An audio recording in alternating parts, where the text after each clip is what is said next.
teman-teman semua, selamat datang di channel Teknologi Indonesia.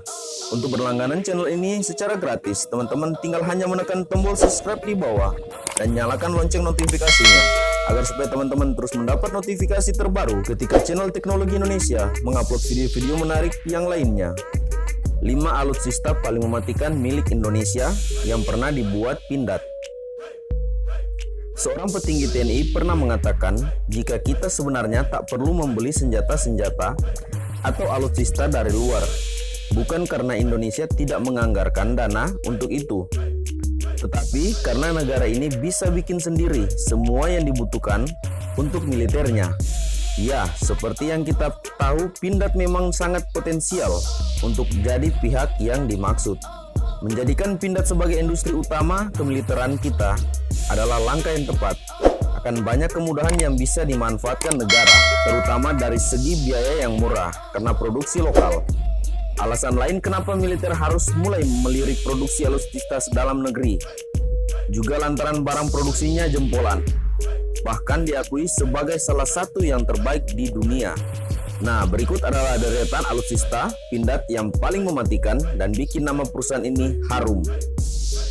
Yang pertama, senapan SS-2 yang membuat Indonesia juara di kompetisi tentara internasional.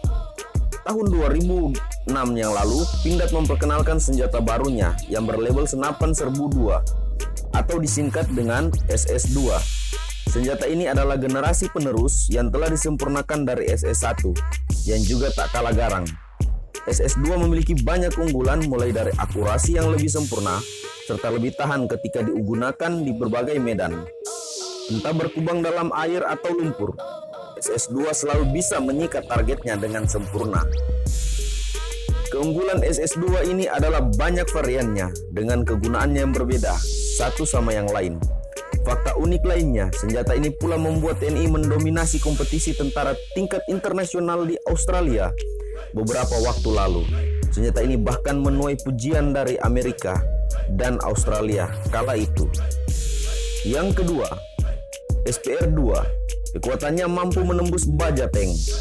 SPR-2 merupakan senapan runduk paling terkenal milik Pindad.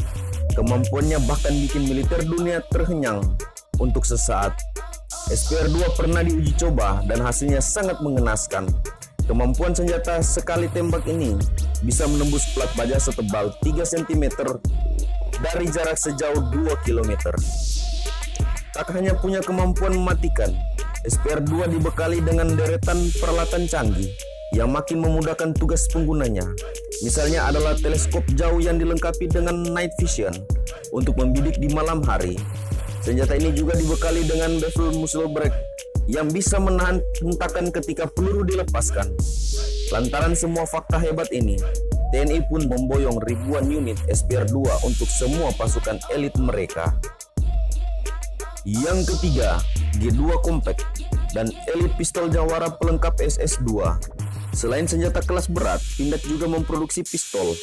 Ada beberapa yang mereka buat, namun yang paling mentereng serta punya nama adalah duo G2, yakni Compact dan Elite. Senjata ini mampu digunakan secara praktis dan super presisi.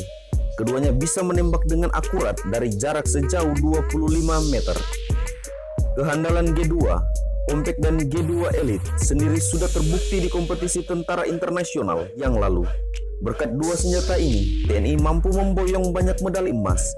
Bahkan dua pistol ini lagi-lagi mendapat pujian dari peserta kontingen negara lain. Pistol ini sendiri sudah dimiliki hampir setiap personel pasukan khusus di Indonesia. Yang keempat, Panzer Anoa, kendaraan taktis dengan kemampuan sempurna.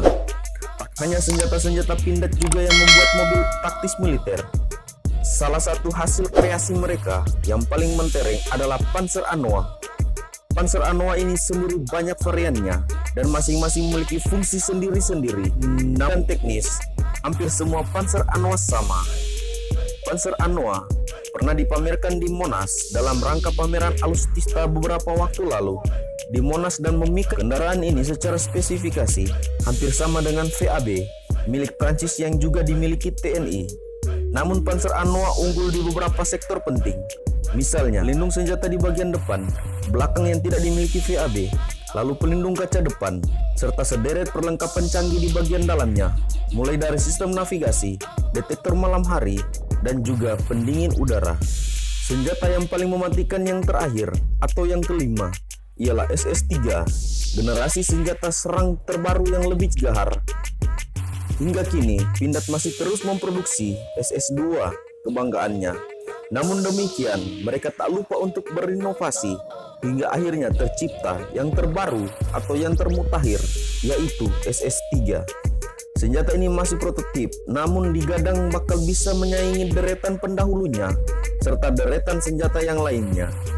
SS-3 mengalami perubahan yang sangat banyak, terutama mekanismenya yang jadi blow up, yakni sistem bracket pelurunya yang berada di belakang. Meskipun begitu, senjata ini diklaim cocok untuk melakukan pertempuran di ruang gerak sempit lantaran popor panjangnya sudah dihilangkan. SS-3 juga menggunakan bahan ringan namun kuat, sehingga akan banyak membantu penggunanya nanti. Nah, terbukti kalau Indonesia sepertinya sudah tak perlu lagi pesan alutsista dari luar untuk beberapa hal. Misalnya senjata dan kendaraan militer taktis.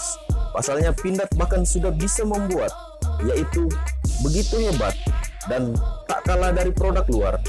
Harapannya di masa depan nanti 100% alutsista adalah buatan dalam negeri.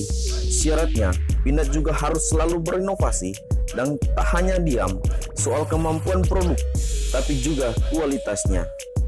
Nah teman-teman, demikian yang dapat saya bagikan dalam kesempatan video kali ini, dan semoga informasi ini dapat memberikan pengetahuan baru bagi teman-teman. Dan jangan lupa berikan saya like, komen, subscribe, dan jangan lupa nyalakan lonceng notifikasinya.